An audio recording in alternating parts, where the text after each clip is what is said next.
బైబిల్కి విరుద్ధంగా దేవా నీకు వందనాలు తండ్రి నీకు వందనాలంటే బాగుంటుందా? ఒకసారి ఆలోచన చేసుకోండి ప్రియులరా. మనం అంశంలోనికి వెళ్దాం. మన అంశం ఏంటి? మనిషి జన్మతః పాపి కాదు. ఎందుకు మనము ఈ అంశాన్ని మనం నేర్చుకోవాల్సినటువంటి అవసరం వచ్చింది? నేర్చుకోవాల్సిన అవసరం ఉందా? అవసరం ఉంది అనేసి మనం నిన్న క్లాసులో మనం నేర్చుకున్నాం. అయితే ప్రియులరా, మరి నేటి క్రైస్తవ సమాజంలో ఎక్కువ మంది బోధించేటటువంటి బోధ ఏంటి అంటే మనిషి జన్మతః పాపి. మనిషి జన్మతః పాపి. ఆదాము పాపం చేశాడు. సాతాను ఆదాములో పాపాన్ని ఇంజెక్ట్ చేశాడు, ప్రవేశపెట్టేశాడు. ఆదాము పాపి అయిపోయాడు. ఆదాము కాడి నుంచి పుట్టే పిల్లలు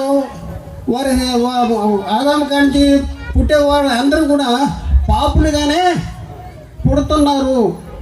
వాళ్ళు పాపులుగానే పుడుతున్నారు. కాబట్టి మనిషి ఎందుకు జన్మతః పాపం అంటే ఆదాము పాపం చేశాడు కాబట్టి పాపము చేసిన ఆదాముకి పుట్టిన పిల్లలందరూ పాపులుగానే పుడుతున్నారు అనేసి మరి అసత్య బోధ, అబద్ధ బోధను నేటి క్రైస్తవ సమాజంలో సాతాను తన అనుకూల బోధకుల చేత బోధింపచేస్తున్నటువంటి పరిస్థితిని మనం చూస్తూ ఉన్నాం. మరి మనం గత దినాన్ని మనం నేర్చుకున్న సంగతి మనం ఆలోచిస్తే మనిషి జన్మతః పాపి కాదు అనేది చాలా స్పష్టంగా కొంతవరకు అర్థమైంది. అయితే ఈరోజు ఇంకా మిగిలిన సంగతులు మనం నేర్చుకోవడానికి ప్రయత్నం చేద్దాం. మన అంశం ఏంటంటే మనిషి జన్మతః పాపి కాదు. ఇది మన అంశం. కిందటి రోజు మనం నేర్చుకున్నది ఏంటంటే ఏం నేర్చుకున్నాం? మనిషి అందరూ పురుషుల కలయిక, ఇద్దరు పురుషుల కలయిక. బాహ్య పురుషుడు, ఆంతర్య పురుషుడు. బాహ్య పురుషుడు ఎవరు? శరీరము. ఆంతర్య పురుషుడు ఎవరు? ఆత్మ. ఆదికాండము 2:7 దేవుడైన యెహోవా నేల మట్టితో నరుని నిర్మించి వాని నాసికారంధ్రాల్లో జీవవాయువు ఊదగా నరుడు జీవాత్మ. మట్టి బొమ్మ జీవాత్మ. మట్టి బొమ్మ ఎక్కడి నుంచి తీయబడింది? నేల మట్టి నుంచి లేక ప్రకృతి నుంచి తీయబడింది. మరి జీవవాయువు ఎక్కడి నుంచి వచ్చింది? దేవునిలో నుండి వచ్చింది. దేవుని దగ్గర నుంచి కాదు, దేవునిలో నుండి వచ్చింది. దేవునిలో దేవుడై ఉండగా దేవునిలో జీడిపోయి మట్టి బొమ్మలోనికి ప్రవేశపెట్టబడింది. ఇప్పుడు బాహ్య పురుషుని యొక్క స్వభావం ఎలాంటిది? దేవుడు ఆదాము అనే ఆత్మకు ధరింపజేసినటువంటి బాహ్య పురుషుని యొక్క స్వభావం ఎలాంటిది? ఆ శరీరంలో ఎలాంటి స్వభావం ఉంటుంది? పాప స్వభావము ఉంటుంది. ఎందుకు పాప స్వభావం ఉంటుంది అని మనం పరిశీలన చేస్తే ఎక్కడి నుంచి తీయబడింది? ప్రకృతి నుంచి తీయబడింది, మట్టి నుంచి తీయబడింది. ప్రకృతి నుండి తీయబడినటువంటి ఈ శరీరము ప్రకృతిని కోరుకుంటుంది, ప్రకృతి చేత ఆకర్షించబడుతుంది. దేవుని ఆజ్ఞను లోబడనటువంటి స్వభావం అనేది ఈ శరీరములో ఉంటుంది.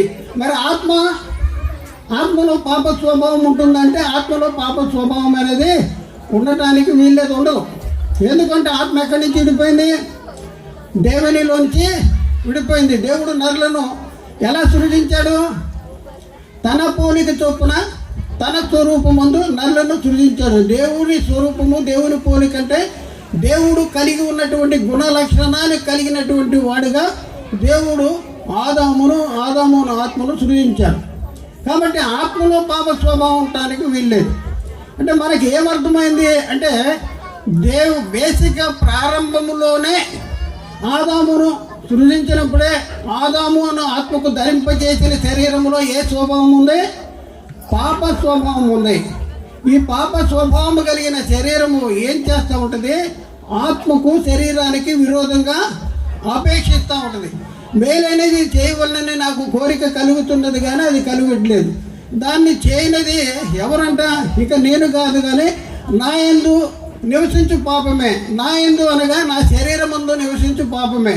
అయ్యో నేనెంత దౌర్భాగ్యుడును, ఇట్టి మరణమునకు లోనుకు శరీరము నుండి నన్ను ఎవడు విడిపించును అంటాడు. ఎప్పుడు కూడా శరీరానికి ఆత్మకి విరోధంగా అపేక్షిస్తుంది. దేవుడు ఫలాన్ని తినొద్దన్నాడు. శరీరం ఏం చేసింది చెప్పండి? ఆదాము శరీరం దేవుని మాట ఉందా? శరీరం లేదు.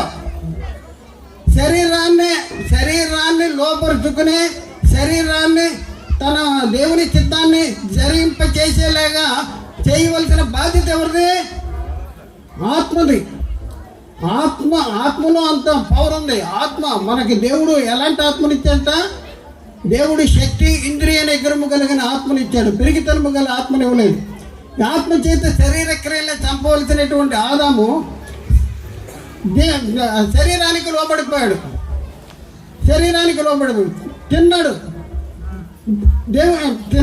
ఈ ఫలము తిని వెంటనే నువ్వేమవుతావు అన్నాడు దేవుడు. సత్యదవు చనిపోయాడు. ఆ రోజే ఎలా చనిపోయాడు? శారీరకంగా కాదు. సాధారణ అంటుంది ఈ ఫలం తింటే చచ్చిపోతారు అని దేవుడు చెప్పాడంటే మీరు చావరు అంటారు. చావరు అన్నది ఏ రకంగా చావరు? శారీరకంగా చావరు. ఆత్మ సంబంధంగా దేవునికి దూరం అయిపోయారు ఆ రోజు. కాబట్టి ప్రియులారా, పాపం యొక్క ఉనికి, దాని ప్రారంభం ఎక్కడి నుంచి అనేది నేటి బోధకులకి కూడా తెలియదు. ఇప్పటి వరకు కూడా, ఈ రోజు వరకు కూడా తెలియదు. చాలామందికి తెలియదు.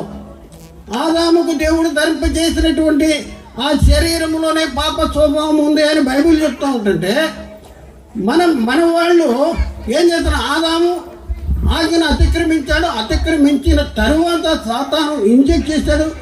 అప్పుడు పాప అయిపోయాడు. ఆ తర్వాత నుంచి ఆదాముకు పుట్టిన పిల్లలందరూ పాపులుగా పుడుతున్నారు అని చెప్పేటటువంటి అబద్ధ బోధ చేస్తున్నటువంటి పరిస్థితి. ఆదాము పుట్టిన పిల్లలందరూ పాపవుతారా? ఒకసారి ఆలోచించు. ఆదాము చేసిన పాపము చేయని వారి మీద కూడా వస్తుందా? చెప్పండి, వస్తుందా? మనము రాదు అని అంటే వాళ్ళు ఏం చేస్తారు? ఏదో వజ్రం చూపిస్తారు. అయ్యో నిజమే కదా, మా హాయి గారికి తెలియదు అనుకుంటారు మీరు. వాళ్ళు చూపిస్తారు పక్కన పిలిచి. నిన్న ఒక ఆయన అంటున్నాడు, ఏమంటున్నాడు? ఆదాము శరీరంలో పాప స్వభావం ఉందని మీరెట్టా చెప్తారు అంటున్నాడు. మీకు తెలుసా, ఆదాముకి దేవుడు బేసిక్గా ఆదాము అనే ఆత్మకు ధరింపజేసిన, పాపము చేయక మునుపు బేసిక్గా ఆదాము అనే ఆత్మకు ధరింపజేసిన శరీరంలో పాప స్వభావం ఉంది అని మీరు నమ్ముతున్నారా? మీకేమైనా రీజన్ కావాలా? మీకేమైనా చూపించాలా? ఒకసారి ఆలోచన. ఆదాము అనే ఆత్మకు ధరింపజేసినటువంటి శరీరంలో పాప స్వభావము లేకపోతే ఆజ్ఞను ఎందుకు అతిక్రమించాడు చెప్పాలి. పాప స్వభావం లేకపోతే ఆజ్ఞను అతిక్రమించే అవసరం ఉండదు కదా. ఆ పాప స్వభావం ఉంది కనుకనే ఏదైనా దేవుడు ఆజ్ఞలు ఇచ్చాడు. దేవుడు ఆజ్ఞ ఇచ్చిన ఎందుకు అంటే పాప స్వభావం ఉంది కనుక. కాబట్టి ప్రియులారా, ఒకసారి ఆలోచించేయండి. ఎంత భయంకరమైనటువంటి భ్రష్టత్వంలో నేటి క్రైస్తవులను నడిపించడానికి సాతాను తన అనుకూల బోధకుల చేత తానే వెలుగుదూత వేషము ధరించుకుని వారి పరిచారకులకు నీతి పరిచారకుల వేషము ధరింపజేసి మరి మన మీదకు వదిలేశాడు సాతాను గారు. చాలా అప్రమత్తంగా ఉండాలి. ఈ శరీరము మామూలుది కాదు. ఈ శరీరము మనల్ని నిత్య నరకానికి తీసుకువెళ్ళటానికి ప్రయత్నం చేస్తూ ఉంది.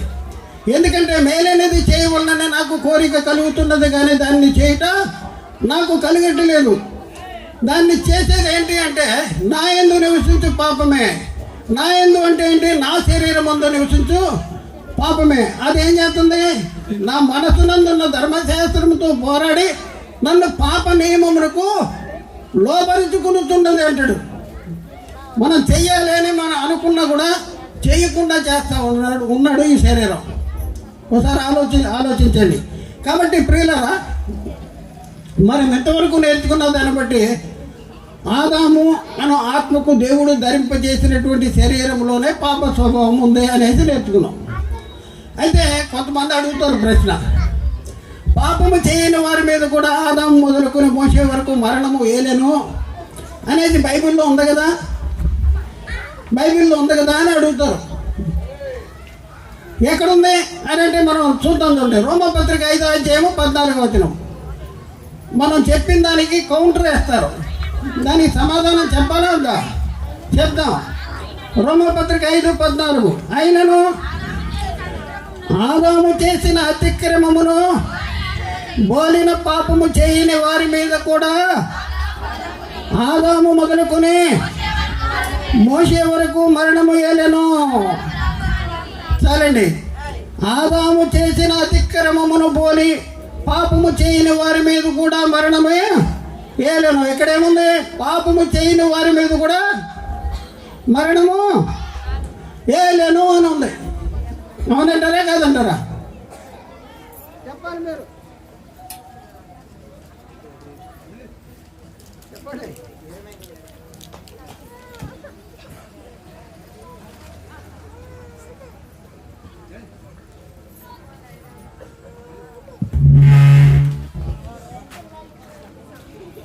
ప్రియులారా, చదవకుండా వాక్యము మనం ఎలా అర్థమవుతుంది? ఈ వాక్యము మనకు ఎలా అర్థమవుతుంది?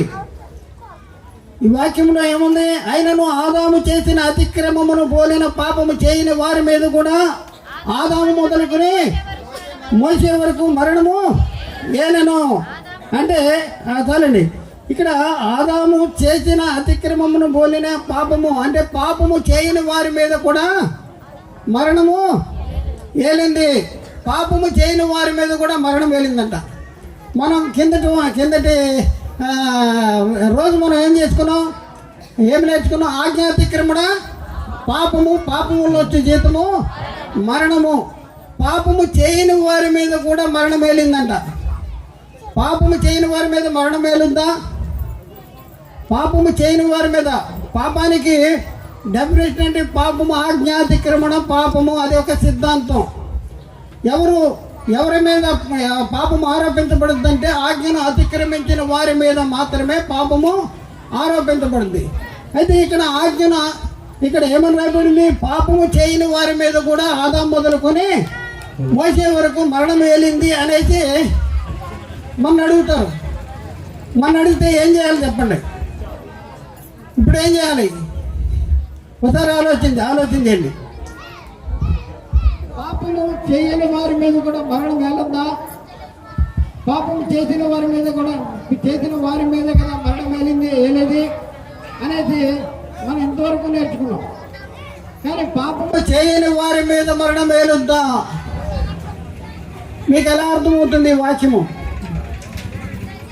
వాళ్ళు ఈ సాతాను బోధకులు ఏం చేస్తారంటే వాక్యమంతా చదువుతారు, కాకపోతే వాళ్ళకి అవసరమైనటువంటి మాటలనే ఆ వాక్యంలో ఎత్తి చూపిస్తారు.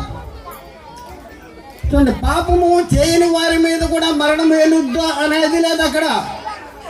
అక్కడ ఏమనుంది? ఆదాము చేసిన అతిక్రమమును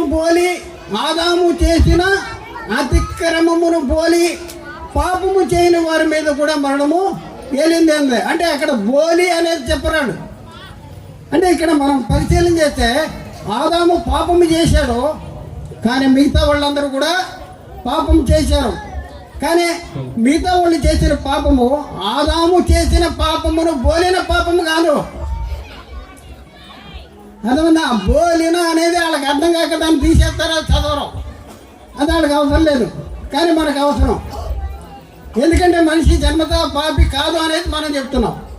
వాళ్ళు మనిషి జన్మతా పాపి అని నిరూపించుకుంటానికి ఆ బోలి అనేది మింగేస్తారండి. అయితే ఇక్కడ మనం చూస్తే ఆదాము చేసిన అతిక్రమమును బోలిన పాపము చేయని వారు. ఆదాము ఏ పాపం అయితే చేశాడో, ఏ అతిక్రమం వల్ల పాపం చేశాడో అలాంటి అతిక్రమము చేయని వారి మీద కూడా మరణం వెళ్ళింది. అంటే మిగిలిన వారు పాపం చేశారా లేదా? ఇది మనం ప్రశ్న. ఆదాము పాపం చేశాడు, మిగిలిన వాళ్ళు కూడా పాపము చేశారు. కానీ మిగిలిన వాళ్ళు ఆదాము అతిక్రమము జరిగించాడు, మిగిలిన వాళ్ళు కూడా అతిక్రమం జరిగించారు. కానీ ఆదాము చేసిన అతిక్రమమును బోలిన అతిక్రమము వేరే వాళ్ళు చేయాలి. ఇది మనం గమనించవలసినటువంటి అవసరం ఉంది. ఎందుకు మిగిలిన వాళ్ళు ఆదాము చేసిన అతిక్రమమును బోలిన పాపము చేయలేదు అంటే ఆదాము ఆదాము ఎక్కడున్నాడు? అతిక్రమించినప్పుడు ఏదేను తోటలో ఉన్నాడు. ఏదేను తోటలోంచి ఏం చేశాడు? దేవుడు బయటికి పంపించేశాడు.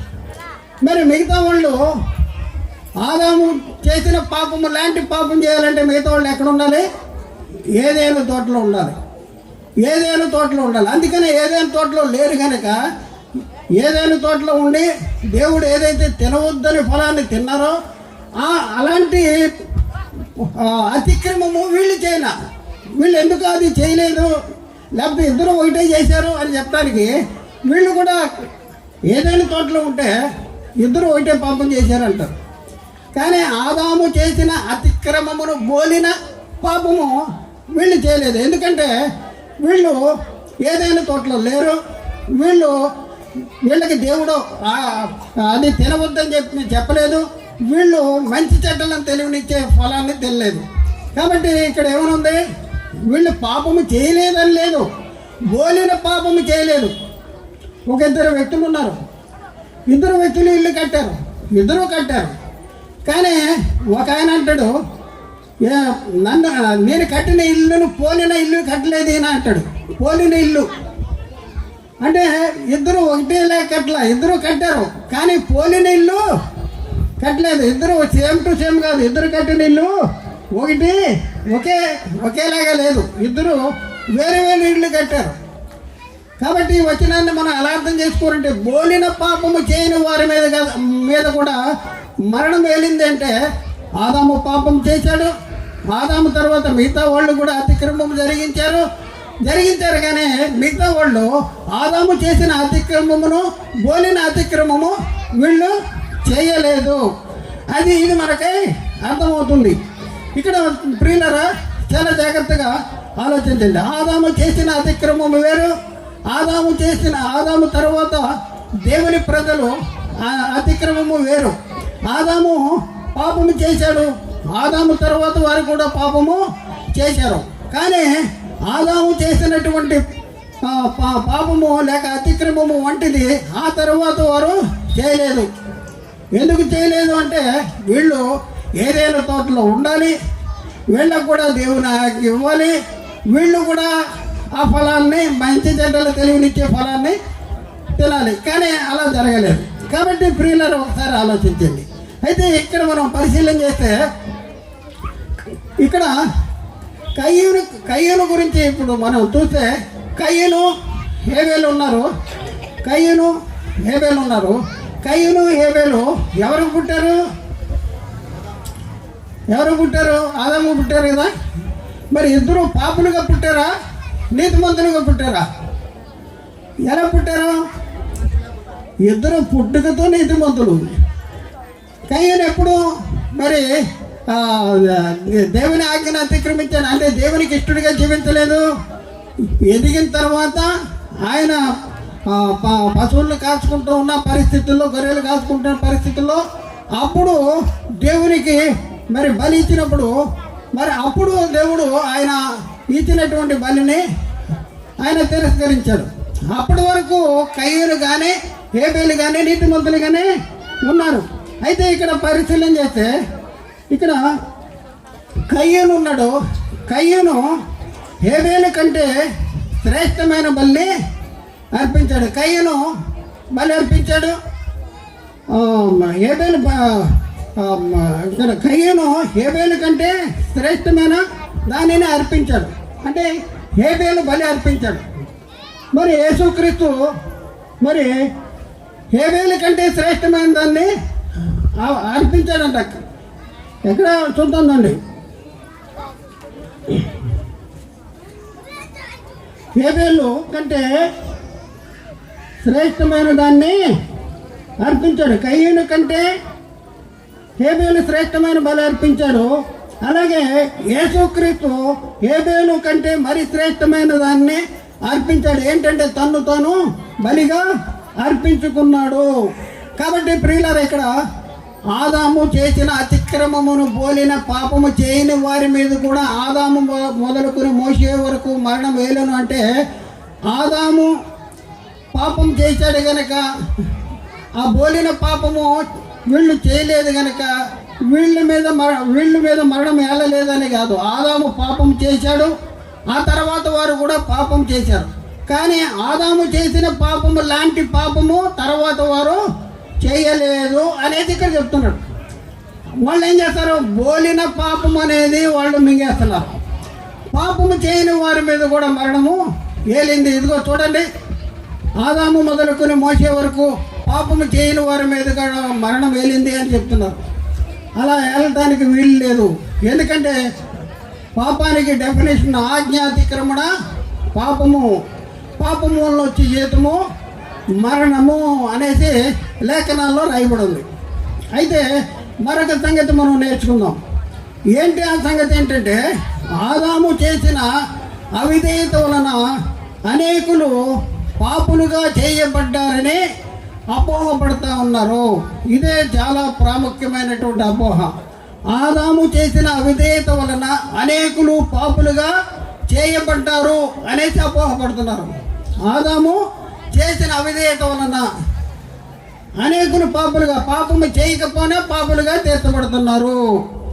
అలాగే యేసుక్రీస్తు వచ్చాడు, యేసుక్రీస్తు వచ్చి నీతిని జరిగించాడు. నీతిని జరిగించిన అనేకులు నీతిమంతులుగా తీర్చబడిపోతున్నారు అనేసి చెప్తా ఉన్నారు. అంటే చేయని పాపానికి పాపులుగా తీర్చబడుతున్నారు. ఇక్కడ పాపులుగా తీర్చబడితే వీళ్ళ కోసము యేసుక్రీస్తు బలైపోయాడు. కాబట్టి చేయని ఏది ఆదాము చేసిన అవిధేయత వలన అనేకులు పాపులుగా తీర్చబడుతున్నారు. ఆదాము చేసిన అతిక్రమము. చాలామంది మనిషి జన్మతో పాపంటే ఎందుకు అంటే ఆదాము చేశాడు కదండి, ఆదాము చేసిందే మాకు వచ్చేస్తుంది అనేసి చెప్పేటటువంటి పరిస్థితి ఉంది. ఏ వచనాన్ని చూపిస్తారు వాళ్ళు? రోమపత్రిక 5వ అధ్యాయము 19వ వచనం. రోమపత్రిక 5వ అధ్యాయము 19వ వచనం. ఏలైనగా ఒక మనిషిని అవిధేయత వలన అనేకులు పాపులుగా ఎలాగూ చేయబడిరో, అలాగే ఒకని విధేయత వలన అనేకులు నీతిమంతులుగా చేయబడుదురు. ఒకరి విధేయత వలన అనేకులు నీతిమంతులుగా చేయబడతారు.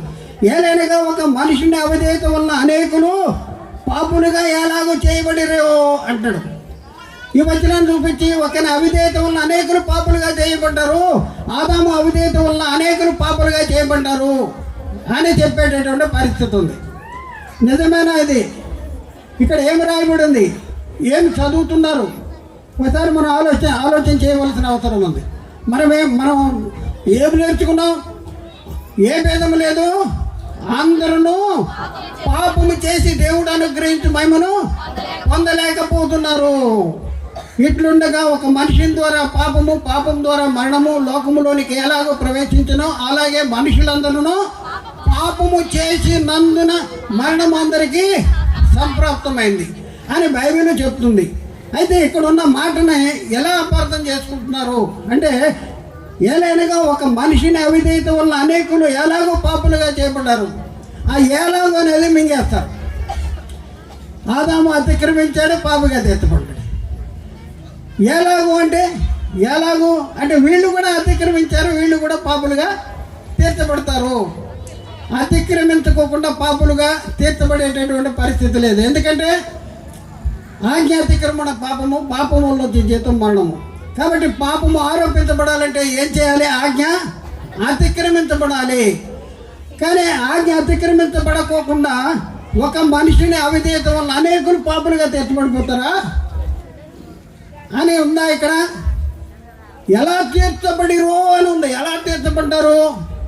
ఆదాము పాపము చేశాడు, ఆజ్ఞ అతిక్రమించాడు, పాపిగా తీర్చబడ్డాడు.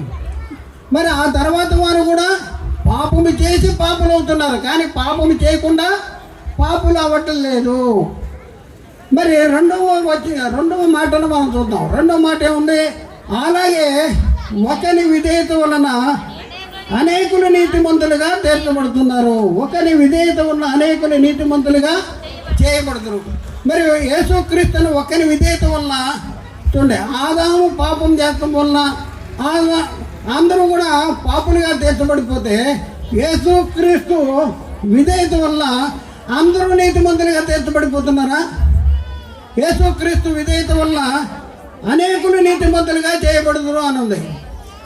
యేసుక్రీస్తు విధేయత వల్ల ఆటోమేటిక్గా అందరూ నీతిమంతులుగా తీర్చబడతారా?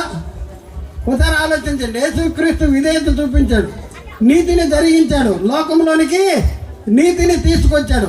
యేసుక్రీస్తు లోకంలోనికి తీసుకొచ్చిన నీతికి వారసులు కావాలంటే మనం ఏం చేయాలి చెప్పండి? నీతిని జరిగించుకోకుండా నీతిమంతులు అవుతారా? ఆదాము ఆజ్ఞను అతిక్రమించాడు, పాపం చేశాడు. పాపం వల్ల లోకంలోనికి మరణం వచ్చింది. మరణం వస్తే అందరూ పాపం చేస్తాం వల్ల మరణం అనేది అందరికీ సంప్రాప్తమైంది. అలాగే యేసుక్రీస్తు నీతిని జరిగించాడు, నీతిని జరిగించి లోకంలోనికి నిత్య జీవాన్ని తీసుకొచ్చాడు. లోకంలో ఉన్న వాళ్ళ నిత్య జీవానికి వారసులు కావాలంటే ఏం చేయాలంటే వాళ్ళు కూడా ఏం చేయాలి చెప్పండి? ఉత్తిన వచ్చేస్తుందా? ఉత్తిన రాదు. నీతిని జరిగించాలి. నీతిని జరిగించు ప్రతివాడు నీతిమంతుడు. నీతిని జరిగించాలి. చూద్దాం ప్రియులారా, చూద్దాం. ఇక్కడ మనం చూద్దాం. పాపము చేయని వారి మీద కూడా మరణం ఏలద్దంటే ఏలేటటువంటి సమస్య లేదు. ఒక మనుషుని ద్వారా, రోమా 5:12, ఒక మనుషుని ద్వారా పాపము ద్వారా మరణమును లోకములోనికి ఎలాగ ప్రవేశించను, అలాగుననే మనుషులందరూ పాపము చేసినందున మరణము అందరికీ అలాగే మనుషులందరూ ఏం చేశారంటే పాపము చేసినందునే మరణం అందరికి వచ్చింది. ఆదాము పాపం చేశాడు, లోకంలోనికి పాపం వచ్చింది. మిగతా వాళ్ళు ఆదాము పాపమే మిగతా వాళ్ళకి వచ్చేసిందంటే లేదు. అలాగే మనుషులందరూ పాపము చేసినందున మరణం అనేది అందరికీ సంప్రాప్తము అయింది. రోమా 3:23, ఏ భేదం లేదు, అందరూ పాపము చేసి దేవుడు అనుగ్రహించి మహిమను పొందలేకపోతున్నారు. కాబట్టి ప్రియులారా ఒకసారి ఆలోచించండి. మరి ఒక మనిషి ద్వారా పాపం ద్వారా మరణము లోకంలోనికి ఎలా వచ్చింది? లోకంలోనికి ఎలాగ వచ్చానో అలాగే మనుషులందరూ ఎందుకు పాపులవుతున్నారు? పాపము చేస్తే పాపులవుతున్నారు. మరి యేసుక్రీస్తు లోకంలోనికి తెచ్చిన నీతికి వారసులు మనకు కావాలంటే మనం ఏం చేయాలి? నీతిని జరిగించాలి. నీతిని జరిగించిన మనము నీతిమంతులం అవుతాం. అయితే ఆదాము చేసినటువంటి పాపము వలన ఆదాముకి పుట్టినటువంటి 2 కుమారులు పాపులుగా పుట్టలేదు. చూద్దాం ప్రియులారా, ఇక్కడ మనం చూద్దాం. ఎక్కడంటే హెబ్రీ పత్రిక 11:4 హెబ్రీ పత్రిక 11:4 విశ్వాసమును బట్టి హేబేలు కయ్యూను కంటే శ్రేష్టమైన బలిని దేవునికి అర్పించెను. దేవుడు అతన్ని అర్పణను కూర్చి సాక్ష్యం ఇచ్చినప్పుడు అతడు విశ్వాసమును బట్టి నీతిమంతుడని సాక్ష్యము పొందెను. చాలండి. అతడు విశ్వాసమును బట్టి 2 కుమారులు పుట్టితే 2 కుమారుల్లో హేబేలు నీతిమంతుడిగా తీర్పు పొందాడు. నీతిమంతుడిగా తీర్పు పొందాడు. హేబేలు గురించి మరొక మాట మనం చూద్దాం. మత్తయి సువార్త 23:35. మత్తయి సువార్త 23:35. నీతిమంతుడైన హేబేలు రక్తము మొదలుకొని, చాలండి, నీతిమంతుడు. హేబేలు గురించి ఏం రాయబడింది? పాపం రాయబడిందా? నీతిమంతుడు. ఆదాముకు పుట్టిన 2 పిల్లలు పాపులుగా పుట్టలేదు. ఆ 2లో ఒకళ్ళ గురించి హేబేలు గురించి నీతిమంతుడు అని రాయబడి ఉంటే ఆదాము చేసిన పాపము వలన పాపము చేయని అనేకులు పాపులుగా తీర్చబడిపోతున్నారు అని చెప్తున్నాడు. ఆదాము పాపం చేశాడు, ఆ పాపం మనకు వచ్చేస్తుంది.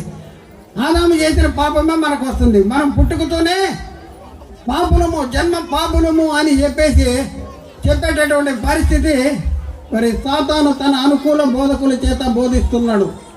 తస్మాత్ జాగ్రత్త, చాలా జాగ్రత్తగా మనం ఉండాలి. హెబ్రీ పత్రిక 12:24. హెబ్రీ పత్రిక 12:24 క్రొత్త నిబంధనకు మధ్యవర్తి అయిన యేసునొద్దకును హేబేలు కంటే మరి శ్రేష్టముగా పలుకు ప్రోక్షణ రక్తమునకును మీరు వచ్చి ఉన్నారు. హేబేలు కంటే మరి శ్రేష్టముగా పలుకు ప్రోక్షణ రక్తము. హేబేలు బలి అర్పించాడు. హేబేలు కంటే శ్రేష్టమైన ప్రోక్షణ రక్తము ఎవరు అర్పించారంట? యేసుక్రీస్తు అర్పించాడు. కాబట్టి ప్రియులారా ఒకసారి ఆలోచించండి. ఆదాము పాపమే వీళ్ళు అంటున్నట్టు ఆదాము పాపం చేశాడు కనుక ఆదాము చేసిన పాపము మన మీదకి వచ్చేస్తుంది, మనం చేయకపోయినా అనేది బైబిల్ చెప్తుందా? లేకపోతే పాపము చేసి పాపులు అవుతారని బైబిల్ చెప్తుందా? పాపము చేసి పాపులు అయ్యేటటువంటి పరిస్థితి. ఆదాముకు పుట్టిన 2 పిల్లలు పాపులుగా పుట్టలేదు. ఆదాముకు పుట్టిన ఒకడు హేబేలు నీతిమంతుడనే సాక్ష్యము బైబిల్లో రాయబడింది, విశ్వాస వీరుల జాబితాలో రాయబడింది. ఒకసారి ఆలోచించండి, వీళ్ళ బోధ తప్ప కాదా? ముమ్మాటికి తప్పే, మామూలు తప్పు కాదు, ముమ్మాటికి తప్పే. భ్రష్టత్వంలోనికి తీసుకెళ్తున్నారు. మనిషి జన్మ పాప అంటే నేను పాపనే అనేసి మన భ్రమపరిచేటటువంటి పరిస్థితుల్లో ఉన్నారు. కాబట్టి ప్రియులారా ఒకసారి ఆలోచించి ఏలైనగా ఒక మనిషిని అవిధేయత వలన అనేకులు పాపులుగా ఎలాగో చేయబడరు, అలాగే ఒకరి విధేయత వలన అనేకులు నీతిమంతులుగా తీర్చబడుతున్నారు అన్నట్టు. ఇక్కడ మనం చాలా జాగ్రత్తగా ఆలోచించండి. ఒక మనిషిని అవిధేయత వలన అనేకులు పాపులుగా తీర్చబడ్డారు అంటే ఒక మనిషిని అవిధేయత వలన అనేకులు పాపులుగా తీర్చబడ్డారా, లేకపోతే వాళ్ళు పాపం చేసి పాపులయ్యారా? అయితే ఒకరి విధేయత వలన అనేకులు అలాగే ఒకరి విధేయత వలన అనేకులు నీతిమంతులుగా తీర్చబడతారంట. ఎవరో ఒకరు విధేయత, యేసుక్రీస్తు విధేయత వలన అనేకులు నీతిమంతులుగా తీర్చబడతారు. అంటే క్రీస్తు విధేయత వలన అనేకులు ఊరినే నీతిమంతులు అవుతారా? నీతిని జరిగించాలా? మనం నీతిని జరిగించు ప్రతివాడు నీతిమంతుడు. నీతిని జరిగించాలంటే చూద్దాము ఎక్కడంటే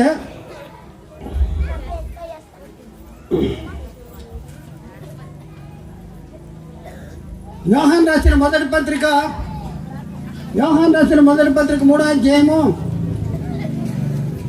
7వ వచనం.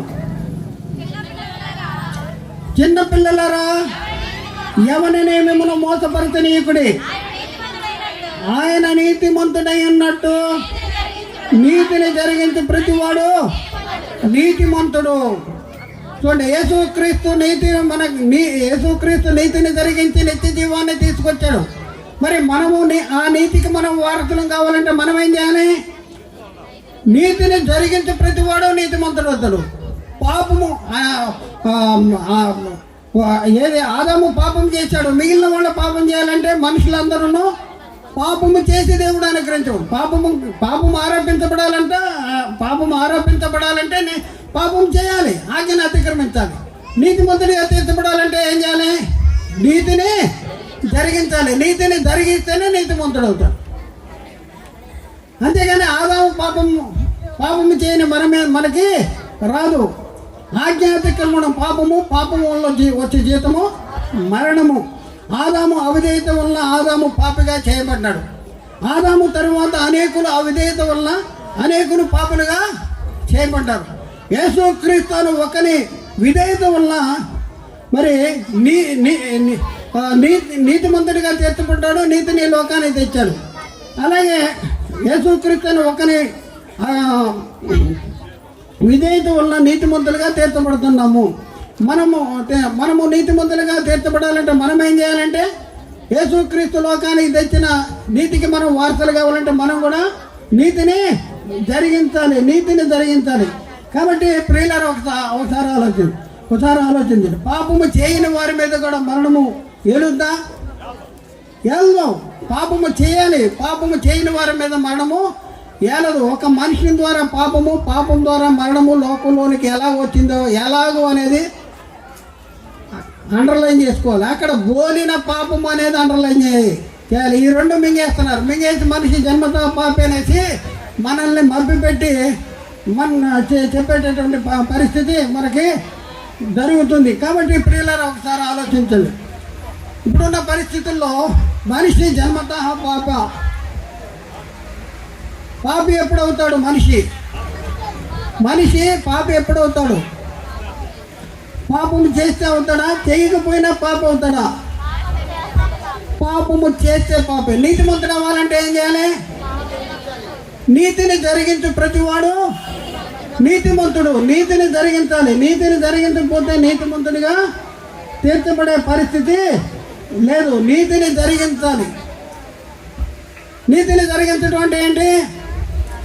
ఇప్పుడున్న పరిస్థితుల్లో నీతిని జరిగించడం అంటే ఏంటి చెప్పండి? యేసుక్రీస్తు దేవుని కుమారుడిని నమ్మాలి. యేసుక్రీస్తు మరి ప్రభు అని విశ్వసించాలి. యేసుక్రీస్తు మన పాపాల కోసం సిలువలో బలి అయిపోయాడని నమ్మాలి. క్రీస్తు సిలువలో కార్చిన రక్తధారల ద్వారా మన పాపాలు క్షమించబడని నమ్మాలి. యేసుక్రీస్తు మృతి పొందాడు, సమాధి చేయబడ్డాడు, తిరిగి 3వ దినాన లేచాడు అని నమ్మాలి. అలాగే యేసుక్రీస్తు మళ్ళీ వచ్చి ఆయన ఎందుకు విశ్వాసం ఉంచు వారిని తిరిగి తీసుకువెళ్తాడని నమ్మాలి. అంటే సువార్తను నమ్మాలి. సువార్తను నమ్మేం చేయాలి? నమ్మితే సరిపోద్దా? మేము నమ్ముతూనే ఉంటారు. చాలామంది వస్తారు కానీ బాప్తిజాలు తీసుకోరు. మేము నమ్ముతూనే ఉంటారు. నమ్మితే సరిపోదు. యాకోబు ఏమంటాడు? వ్యర్థుడా, క్రియలేని విశ్వాసము నిష్ఫలమని నీవు కోరుతున్నావా అంటాడు. చూడండి, దెయ్యాలు నమ్మి వణుకుతున్నాయి. మనమేం చేయాలి? నమ్మాలి, వినాలి, విశ్వసించాలి, మారు మనసు పొంది పాప క్షమాపణ నిమిత్తము యేసుక్రీస్తు నామములో బాప్తిజం తీసుకోవాలి. బాప్తిజం తీసుకుంటే అయిపోయిందా?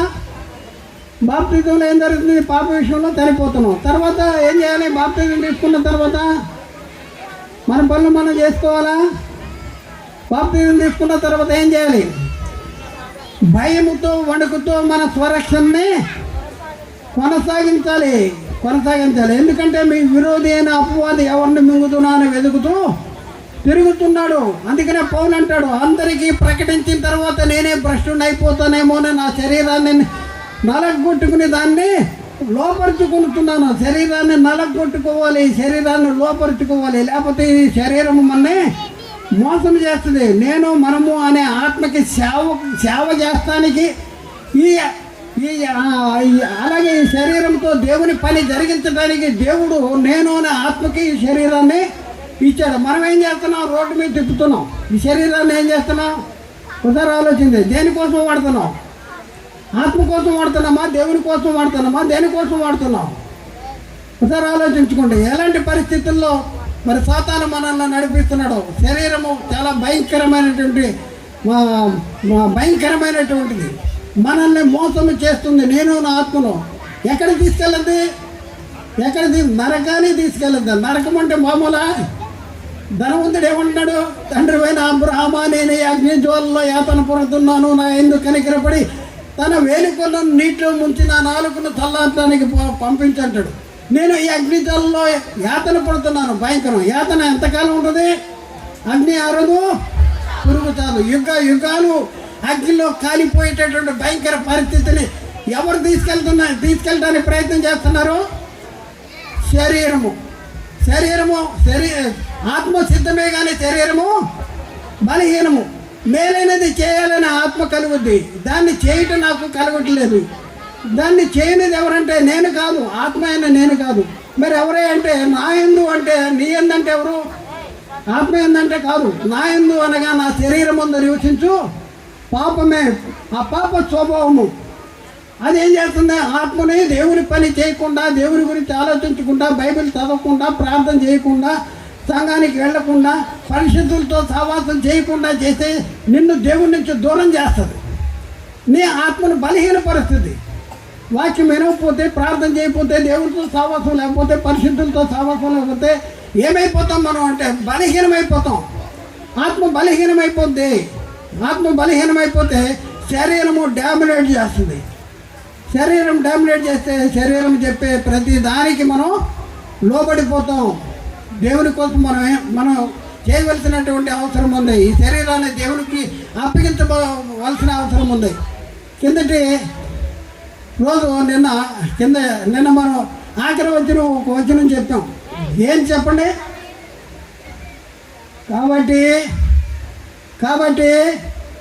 సహోదరులారా, పరిశుద్ధమును అనుకూలమునైన దేవుని చిత్తం ఏదో పరీక్షించి మీ మనస్సు మారి నూతన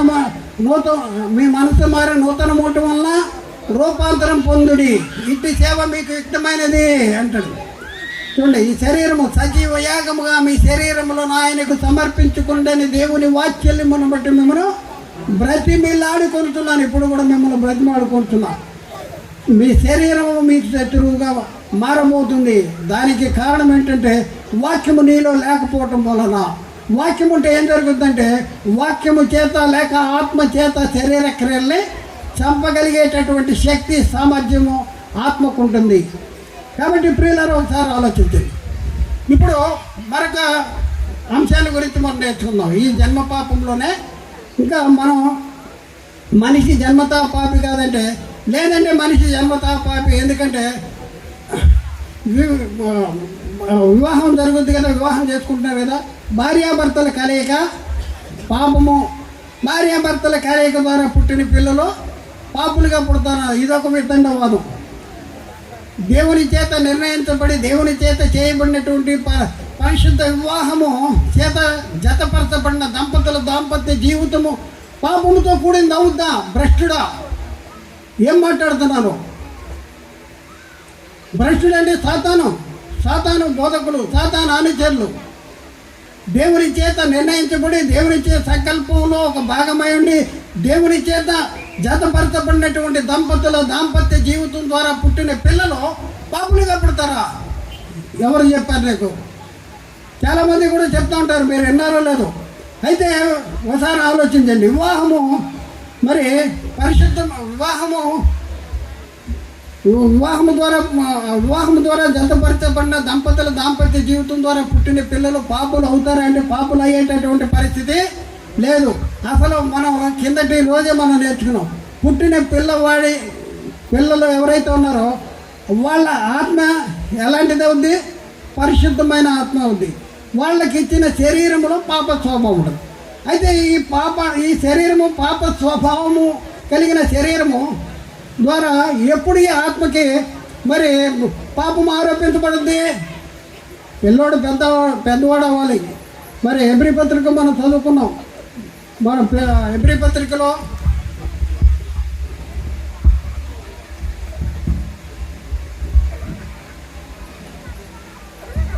సాధకము చేయబడిన జ్ఞానేంద్రియాలంట. హెబ్రీ పత్రిక 5వ అధ్యాయము 13వ వచనం. హెబ్రీ పత్రిక 13వ అధ్యాయము 5వ అధ్యాయము 13వ వచనం. మరియు పాలు త్రాగు ప్రతివాడును శిశువే గనుక నీతివాక్య విషయంలో ఎవరు నీతివాక్య విషయంలో అనుభవం లేనివాడు? మరి నీతివాక్య విషయంలో అనుభవం లేనివాడు పాపి ఎలా అవుతాడా? అవుడు. అసలు మనం నిన్న నేర్చుకున్నది ఇక్కడ చూద్దాం. వయసు వచ్చిన వాడు అభ్యాసం చేత కీడు మేలులను ద్వేషించుటకు సాధకము చేయబడిన జ్ఞానేంద్రియములు కలిగిన వాడు. చూడండి, వయసు వచ్చిన వారు అంటే వయసు వచ్చిన తర్వాత ఏం చేయాలి? మేలు కీడులను ద్వేషింపగల సాధకము చేయబడిన జ్ఞానేంద్రియాలు ఎప్పుడైతే వస్తాయో అవి వచ్చిన తర్వాత, ఆ వయసు వచ్చిన తర్వాత అప్పుడు యేసుక్రీస్తు రక్షకుడు, ప్రభువు, దేవుడి కుమారుడు, క్రీస్తు ద్వారా రక్షణ, పాప క్షమాపణ, విమోచన, నిత్య జీవము అనేసి తెలుసుకుని క్రీస్తుని అంగీకరించకపోతే ఆ ఆత్మ మీద పాపము ఆరోపించబడుతుంది, కానీ చిన్నపిల్లల మీద పాపము ఆరోపించబడదు. ఎంత భయంకరమైనటువంటి బోధ చేస్తున్నారు ఒకసారి. వివాహాన్ని గురించి బైబిల్లో ఏం రాయబడింది? వివాహము అన్ని విషయాల్లో కూడా ఘనమైనదిగా ఉండాలి. పానుపు ఎలా ఉండాలి? నిష్కల్మషమైనదిగా ఉండాలి. వివాహము అన్ని విషయాల్లో ఘనమైనదిగా ఉండాలంట. ఎన్ని విషయాల్లో ఘనమైనదిగా ఉండాలి? వివాహం ఎన్ని విషయాల్లో ఘనమైనది? ఇక్కడ ఎన్ని విషయాల్లో లేదు, కానీ మనం ఆలోచించాలి. ఎన్ని విషయాల్లో ఘనమైనదిగా ఉండాలి? మానవుడు శారీరకంగా జీవించిన కాలంలో శరీరంలో జరిగించేటటువంటి అన్ని విషయాల్లో కూడా ఈ వివాహం అనేది ఘనమైనదిగా ఉండాలంట. ఎందుకు ఘనమైనదిగా ఉండాలి వివాహము? వివాహం ఎందుకు ఘనమైనదిగా ఉండాలి? వివాహ వ్యవస్థ ఎవరి చేత నియమించబడింది? దేవుని చేత నియమించబడింది. చూద్దాం ఎన్ని విషయాలు మానవుడి లోకంలో జరిగించే విషయాలు మనం చూస్తే ఆర్థిక సంబంధమైన విషయాలు, రాజకీయ విషయాలు, సాంస్కృతిక విషయాలు, వైద్య విషయాలు, ఇలా అన్ని విషయాల కంటే కూడా వివాహం అనేది ఘనమైనదిగా ఉండాలి అంటాడు. ఎందుకు అంటే వివాహం అనేది మన తల్లిదండ్రుల ఇష్టం చొప్పునో, లేకపోతే పిల్లవాళ్ళ ఇష్టం చొప్పునో, లేకపోతే వయసు వచ్చింది కదా చేసేద్దామని చేస్తామో కాదు. అసలు ఈ వివాహ వ్యవస్థ అనేది దేవునిచే నియమించబడి, అంటే దేవుని సంకల్పములో ఒక భాగము. వివాహము భూమి మీద జరుగుతున్న వివాహాలన్నీ కూడా ఒకసారి ఆలోచిస్తే దేవుని సంకల్పములో ఒక భాగము.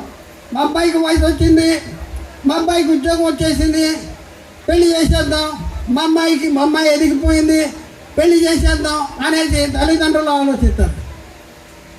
కానీ బైబిల్ ఏం చెప్తుందంటే అలా చెప్పట్లా. వివాహం అనేది దేవుని సంకల్పములో ఒక భాగము. జగత్తుకి పునాది వేయబడక మునిపే దేవుడు ఆయనకి కుమారులు కావాలని దేవుడు సంకల్పించాడు. జగత్తుకి పునాది వేయబడక మునిపే నీవు, నేను, మనము నుంచున్న ఈ భూమి, ఆకాశము, సూర్యుడు, చంద్రుడు, నక్షత్రాలు ఇవేమి లేక మునిపే, నీవు లేక మునిపే, మనం లేక మునిపే దేవుడు మనల్ని తనకు కుమారులుగా కావాలనుకున్నాడు. ఎలా కావాలనుకున్నాడంటే పరిశుద్ధులుగా, నిర్దోషులుగా ఉండాలి, తన సన్నిధిలో ఉండాలి, తన మహిమకు, తన కృపా మహిమకు కీర్తి తెచ్చేవాళ్ళుగా ఉండాలి అనేది దేవుడు సంకల్పము. ఆ సంకల్పం నెరవేర్పులోనే దేవుడు భూమిని సృష్టించాడు. భూమి మీద తన స్వరూపంలో తన పోలిక చొప్పున నరుని సృష్టించాడు. వారిద్దరిని జతపరిచాడు. వారి ద్వారా పుట్టే పిల్లల్లో దేవుడు తనకు పిల్లలుగా పెంచాలనేసి మనకి బాధ్యత అప్పగించాడు. ఎఫ్సీ పత్రికలో 1:4-6 వచనాల్లో ఇప్పుడు నేను చెప్పిన మాటలన్నీ ఉన్నాయి. ఎట్లనగా తన ప్రియునియందు తాను ఉచితముగా మనకు అనుగ్రహించిన తన కృపా మహిమకు కీర్తి కలిగినట్లు తన చిత్త ప్రకారమైన దయా సంకల్పము చొప్పున యేసుక్రీస్తు ద్వారా తనకు కుమారులుగా స్వీకరించుటకై మనలను ముందుగా అన్నాడు. ముందుగా అంటే ఎంత ముందుగా? జగత్తుకి పునాది వేయబడక మునిపే మనం ముందుగా తన కోసము, మన ఎవరి కోసం నియమించుకున్నాడు? తన కోసము నియమించుకున్నాడు. మనము తన ఎదుట పరిశుద్ధులుగా ఉండాలి. తన ఎదుట అంటే ఎవరి ఎదుట? దేవుని ఎదుట. ఎక్కడ? పరలోకంలో తన ఎదుట పరిశుద్ధులుగా, నిర్దోషులుగా ఉండాలని జగత్తుకి పునాది వేయబడక మునిపే ప్రేమ చేత ఆయన క్రీస్తులో మనలను ఏర్పరచుకున్నాడు. చూద్దాం ప్రియులారా, ఆయన చిత్తానుసారంగా చేసిన నిర్ణయం చొప్పున సమస్త కార్యాన్ని ఆయన జరిగిస్తూ ఉన్నాడు. ఈరోజు వివాహాలు జరుగుతున్నాయంటే ఆయన చిత్తానుసారంగా చేసిన నిర్ణయం చొప్పునే సమస్త కార్యాలు కూడా జరుగుతున్నాయి. చూద్దాం వచనం, ఎఫ్సీ పత్రిక 1:10 వచనం. ఎఫ్సీ పత్రిక 1:10 వచనం. ఈ సంకల్పమును బట్టి ఆయన పరలోకములో ఉన్నవే కానీ, భూమి మీద ఉన్నవే కానీ సమస్తమును క్రీస్తునందు ఏకముగా సమకూర్చవలనని తనలో తాను నిర్ణయించుకునేను. చూడండి ఇక్కడ ఎంత అద్భుతం. క్రీస్తులో ఏర్పరచుకున్నాడంట మనల్ని. ఎలా ఉండాలని? పరలోకములో ఉన్నవే కానీ, భూమి మీద ఉన్నవే కానీ సమస్తమును క్రీస్తునందు ఏకముగా. పరలోకములో ఉన్న వాళ్ళని, భూమి మీద ఉన్న వాళ్ళని మన ఏకముగా చేయాలి, మన ఏకంగా చేయాలి. ఇది తండ్రి యొక్క ఉద్దేశము, దేవుని యొక్క ఉద్దేశము. కొలసి పత్రిక 1:10 వచనం. కొలసి 1:10. ఆయన శిలువ రక్తము చేత సంధి చేసి ఆయన ద్వారా, కొలసి 1:20. ఆయన శిలువ రక్తము చేత సంధి చేసి ఆయన ద్వారా సమస్తమును, అవి భూలోకముందున్నవైనను పరలోకముందున్నవైనను వాటన్నింటినీ ఆయన ద్వారా తనతో సమాధానపరుచుకున్న వల్లని తండ్రి అభిష్టమైన. దేవుని అభిష్టంతోండి. దేవుని యొక్క కోరిక, దేవుని యొక్క ఆలోచన, దేవుని యొక్క సంకల్పం ఏంటంటే మనల్ని, భూమి మీద ఉన్న మనల్ని, పరలోకంలో ఉన్న వారిని ఏకంగా సమకూర్చాలి. మనం ఎక్కడ ఉండాలి? తండ్రి సన్నిధిలో ఉండాలి, ఆయన ఎదుటి ఉండాలి. ఎలా ఉండాలి? పరిశుద్ధులుగా ఉండాలి, నిర్దోషులుగా ఉండాలి. ఇది దేవుని యొక్క ఆలోచన, దేవుని యొక్క సంకల్పము, దేవుని యొక్క ప్రణాళిక, దేవుడు తన చిత్తానుసారంగా చేసిన నిర్ణయం చొప్పున సమస్త కార్యాన్ని జరిగిస్తూ ఉన్నాడు. ఎఫ్సి పత్రిక 1:12 వచనం, ఎఫ్సి 1:12 వచనం, 1:12 దేవుడు తన చిత్తానుసారంగా దేవుడు తన చిత్త ప్రకారమైన సంకల్పమును బట్టి మనలను ముందుగా నిర్ణయించి ఆయన స్వాస్థ్యముగా ఏర్పరిచేను. ఆయన చిత్తానుసారంగా చేసిన నిర్ణయం చొప్పున సమస్త కార్యాల్ని జరిగిస్తున్నాడు. చూడండి, ఎందుకు భూమి మీద వివాహాలు జరుగుతున్నాయి? ఎందుకంటే దేవుని చిత్తము, దేవుని యొక్క సంకల్పము. దేవుని సంకల్పములో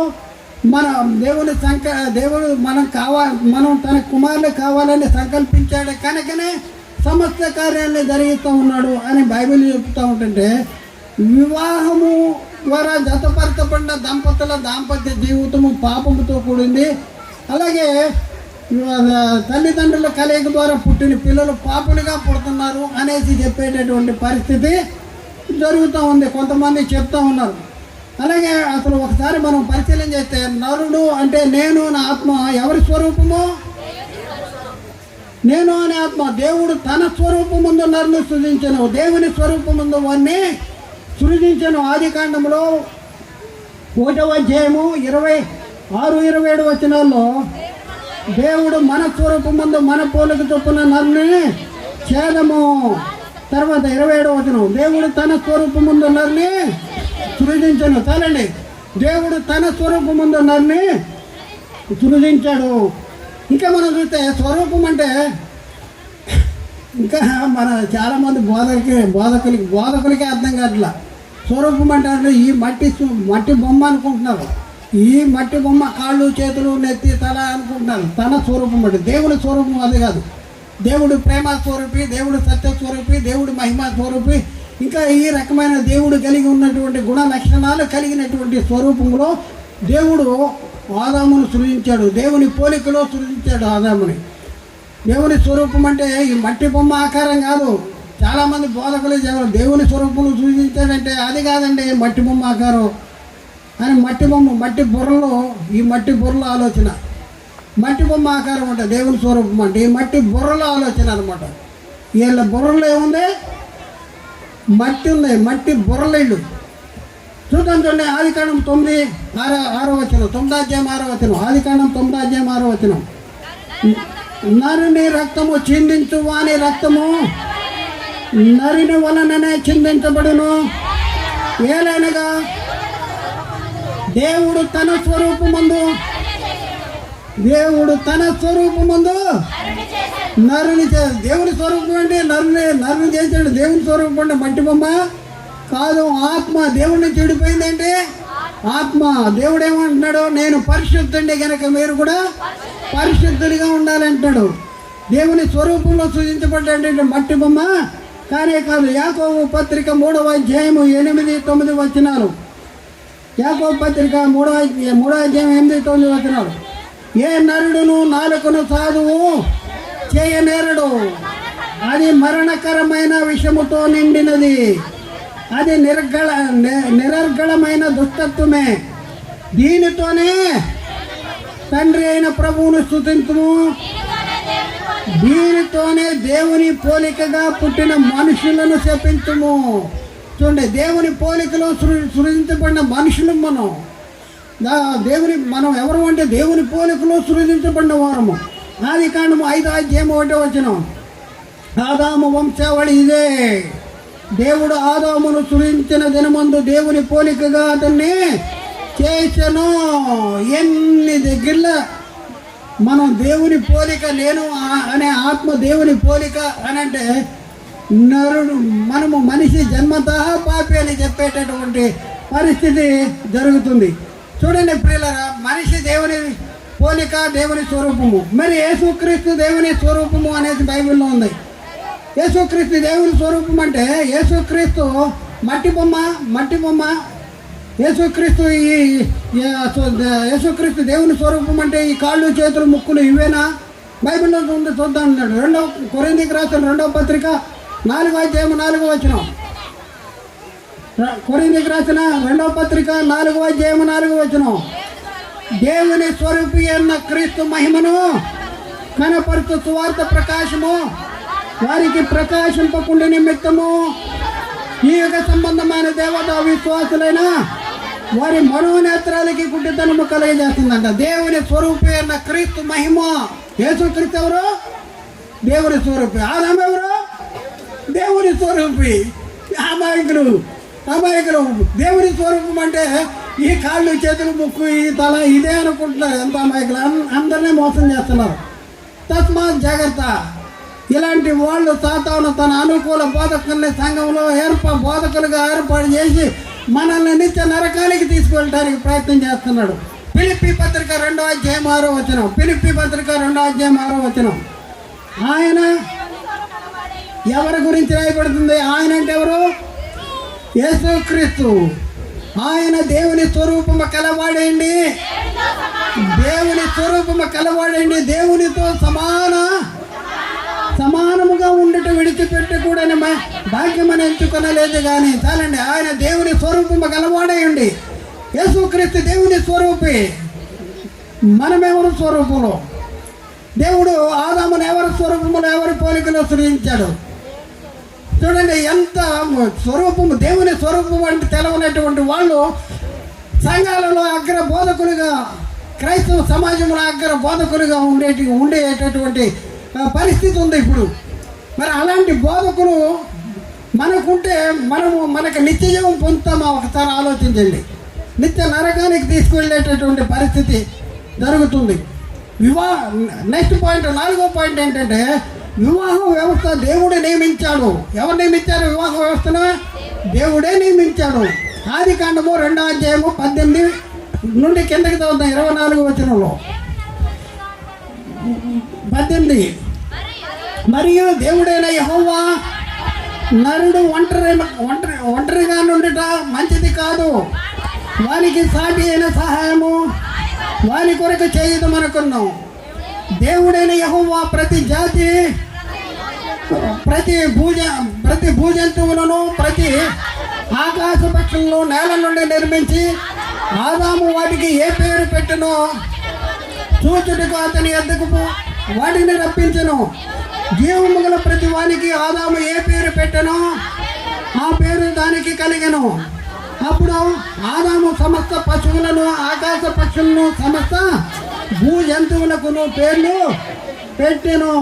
అయినను ఆదాముకు సాటి అయిన సహాయము లేకపోయాను. అప్పుడు దేవుడైన యెహోవా ఆదామును గాఢ నిద్ర కలగజేసి అతడు నిద్రించినప్పుడు అతని ప్రక్కటెముకలో ఒక దానిని తీసి ఆ చోటును మాంసంతో పూడ్చివేసిన తరువాత దేవుడైన యెహోవా తాను ఆదాము నుండి తీసిన ప్రక్కటెముకను స్త్రీనిగాను నిర్మించి ఆమెను ఆదాము వద్దకు తీసుకుని వచ్చెను.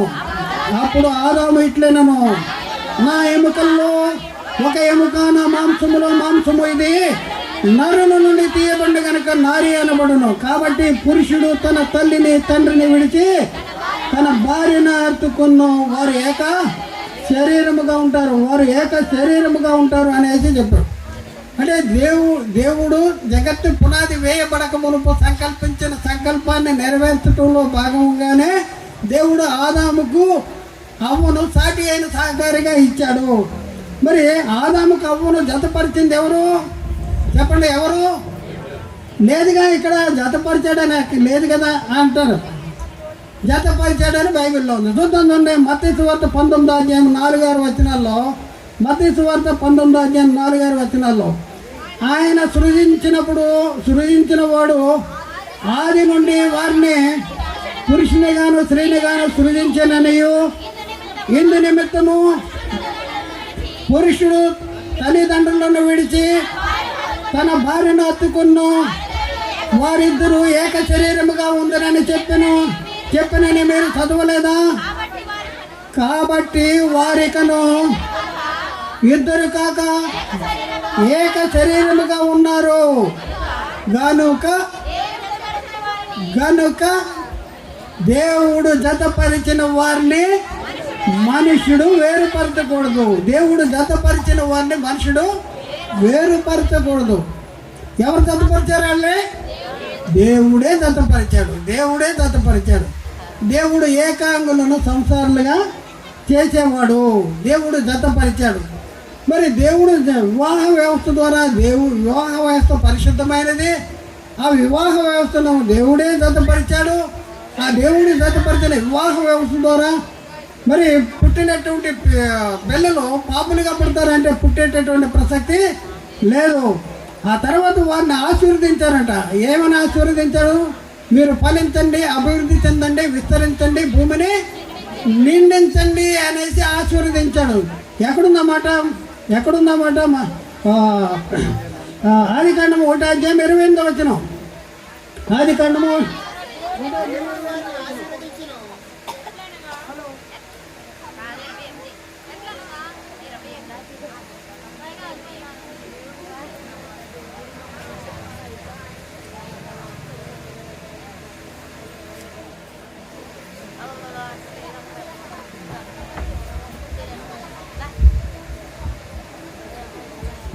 ఎట్లనగా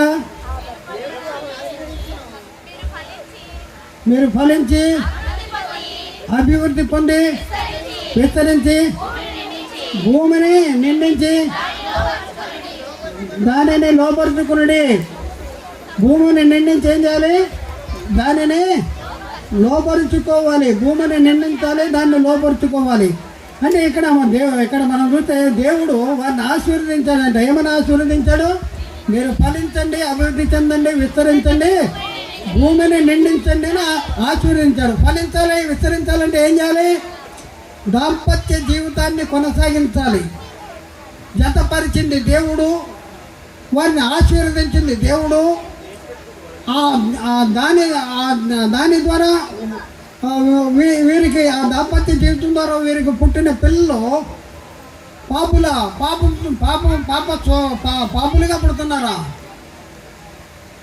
ఒకసారి ఆలోచించుకోండి. తల్లిదండ్రులు పాపం చేస్తున్నారు కాబట్టి పుట్టిన పిల్లలు పాపులుగా పుడుతున్నారు అనేటటువంటి అసత్య బోధ చెప్తున్నారు. వివాహ వ్యవస్థ పాపంతో కూడినదని బోధిస్తున్నారు.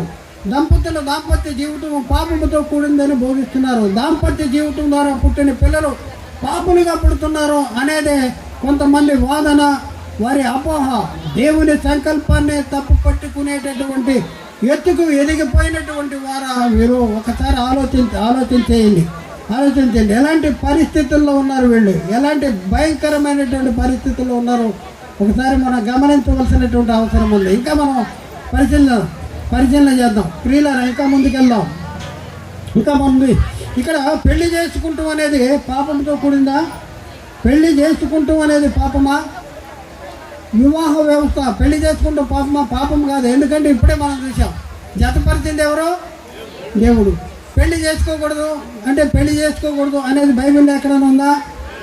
లేదు, బైబిల్లో ఎక్కడ లేదు. పెళ్లి చేసుకునేనను పాపము లేదు. బైబిల్లో చెప్తుంది, చాలా స్పష్టంగా చెప్తుంది. ఎక్కడున్నాయి అన్నమాట? 1 కొరింథీ పత్రిక, కొరింథీకి రాసిన 1వ పత్రిక 7వ అధ్యాయము 28వ వచనంలో, 7వ అధ్యాయం 28వ వచనంలో, అయినను నీవు పెళ్లి చేసుకున్నాను పాపము లేదు, కన్యక పెళ్లి చేసుకునేను ఆమెకు పాపము లేదు. చాలండి. పెళ్లి చేసుకుంటే పాపం ఉందా? పాపము లేదు అనేది బైబిల్ చెప్తుంది.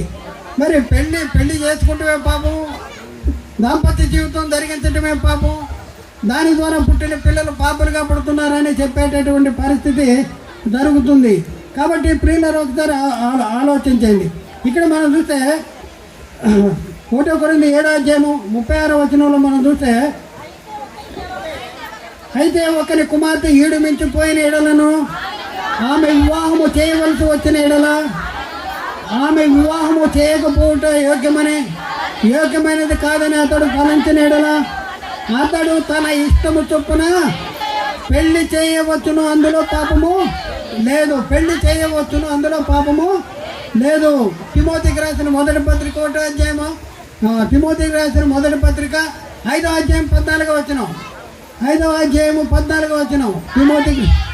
కాబట్టి యవ్వన స్త్రీలు వివాహము చేసుకునే పిల్లలను కని గృహపాలన చేయవలను.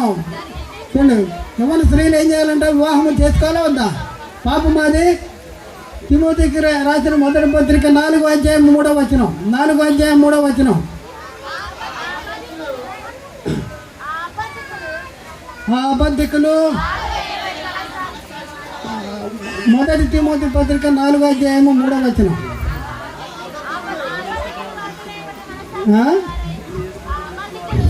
ఆ అబద్ధికులు వాత వేయబడిన మనస్సాక్షి గలవారే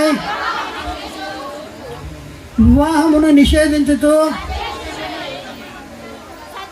సత్య విషయమైన అనుభవ జ్ఞానము వారికి కలుగుటకై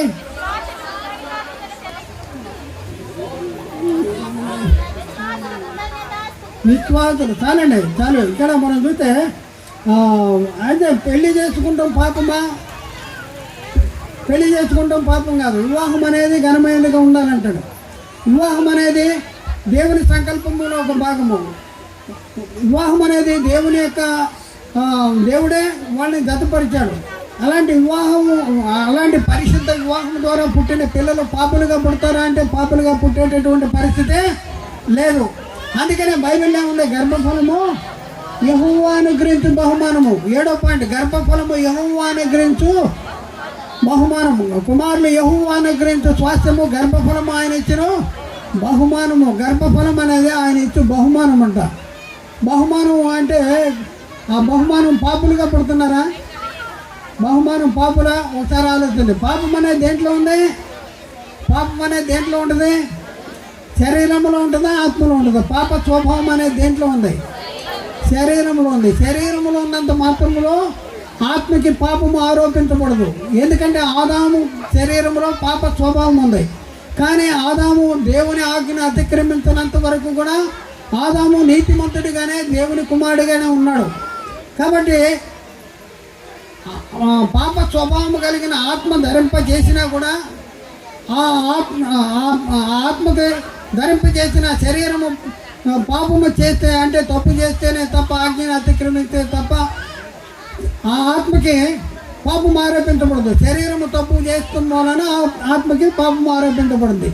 పాప స్వభావం కలిగినటువంటి శరీరములో ఆత్మ ఉన్నా సరే, అంటే ఆత్మకి పాప స్వభావం కలిగినటువంటి శరీరము ధరింప చేసినా సరే ఆత్మకి పాపము ఆరోపించబడదు. కాబట్టి ఇక్కడ మనం చూస్తే గర్భఫలము యెహోవా అనుగ్రహించు బహుమానము. కుమారులు యెహోవా అనుగ్రహించు స్వాస్థ్యము, గర్భఫలము ఆయన ఇచ్చు బహుమానము. మరి దేవుడిచ్చే బహుమానం పాపంతో కూడింది ఉంటుందా? ఒకసారి ఆలోచించండి. మరి దేవుడిచ్చే బహుమానము గర్భఫలం అనేది పాపముతో కూడింది ఉంటుందా? దేవుని యొక్క సంకల్పం ఏంటి? దేవుని యొక్క ఆశీర్వాదం ఏంటి? వాళ్ళని ఆశీర్వదించాడు. ఏమని ఆశీర్వదించాడు? మీరు ఫలించండి, అభివృద్ధి చెందండి, విస్తరించండి, భూమిని నిండించండి అంటాడు. మరి వివాహ వ్యవస్థ ఏర్పాటు చేసిందే దేవుడు. వివాహం అన్ని విషయాల్లో ఘనమైనదిగా ఉండాలని దేవుడు చెప్పాడు. మరి అలాంటి వివాహ వ్యవస్థ ద్వారా పుట్టిన పిల్లలు జన్మతా పాపులు ఎలా పుడతారు?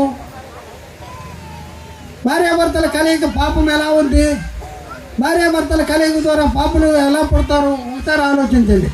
అయితే గమనించండి ప్రియులారా, బిడ్డలు మనం చూసాం కదా, బిడ్డలు వయసు వచ్చిన వాడు మేలు కీడులను వివేచింపగలిగినటువంటి సాధకము చేయబడినటువంటి జ్ఞానేంద్రియాలు కలిగిన వాడుగా ఉంటాడు. అంటే సాధకము చేయబడిన జ్ఞానేంద్రియాలుగా వచ్చేటంత వరకు బిడ్డల మీద ఆత్మ మీద పాపం అనేది ఆరోపించబడదు.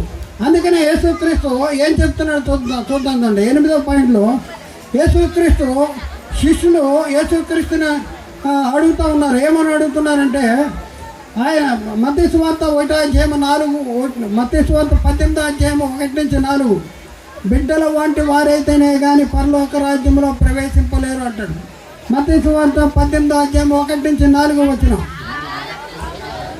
ఆ కాలమందు శిష్యులు యేసునద్దకు వచ్చి పరలోక రాజ్యములో ఎవడు గొప్పవాడని అడుగగా ఆయన ఒక చిన్న బిడ్డను తన యొద్దకు పిలిచి వారి మధ్య నిలవబెట్టి ఇట్లా, నేను మీరు మార్పు నుండి బిడ్డల వంటి వారైతేనే కానీ పరలోక రాజ్యములో ప్రవేశింపరని మీతో నిశ్చయముగా చెప్పుతున్నాను. కాగా ఈ బిడ్డ వలె తన్ను తాను తగ్గించుకుని వాడెవడో వాడే పరలోక రాజ్యంలో గొప్పవాడు అంటాడు. అంటే మీరు మార్పు నంది బిడ్డల వంటి వారు అయితేనే కానీ పరలోక రాజ్యంలో ప్రవేశింపరంట. అంటే బిడ్డలు పరలోక రాజ్యంలో ప్రవేశం అనేది ఉందా లేదా? శిష్యులతో చెప్తున్నాడు, మీరు ఇలా మార్పు చెందకపోతే మీకు పరలోక రాజ్యంలో స్థానం లేదు. మీరు ఇలా మార్పు చెందాలి, బిడ్డల వంటి వారిగా మార్పు చెందితే మీకు పరలోక రాజ్యంలో ఉంటారు అంటున్నాడు. అంటే చిన్నపిల్లలకి పరలోక రాజ్యం ఉందా లేదా? బిడ్డలకి ఉంది అనేది బైబిల్ చాలా స్పష్టంగా చెప్తుంది. అదే మాట మనం చూస్తే మత్తయి సువార్తలో 19వ అధ్యాయం 13వ వచనం నుంచి 15వ వచనం వరకు అక్కడ రాయబడింది. అప్పుడు ఆయన మీద చేతుల నుంచి ప్రార్థన చేయవలనని కొందరు చిన్నపిల్లలను ఆయన ఎద్దుకు తీసుకుని వచ్చిరి. ఆయన శిష్యులు తీసుకుని వచ్చిన వారిని గద్దింపగా, యేసు చిన్న పిల్లల్ని ఆటంకపరచక వారిని నా ఎద్దుకు రానియడి, పరలోక రాజ్యము ఇలాంటి వారిదని వారితో చెప్పి వారి మీద చేతులుంచి అక్కడ నుంచి లేచిపోయానంటాడు. పరలోక రాజ్యము ఇలాంటి వారిదే, పరలోక రాజ్యం ఇలాంటి వారిదే అని బిడ్డల గురించి చెప్తా ఉంటుంటే వాళ్ళు జన్మ పాపులు అని చెప్పేది ఎవరు చెప్తారు చెప్పండి? సాతానా కాదా?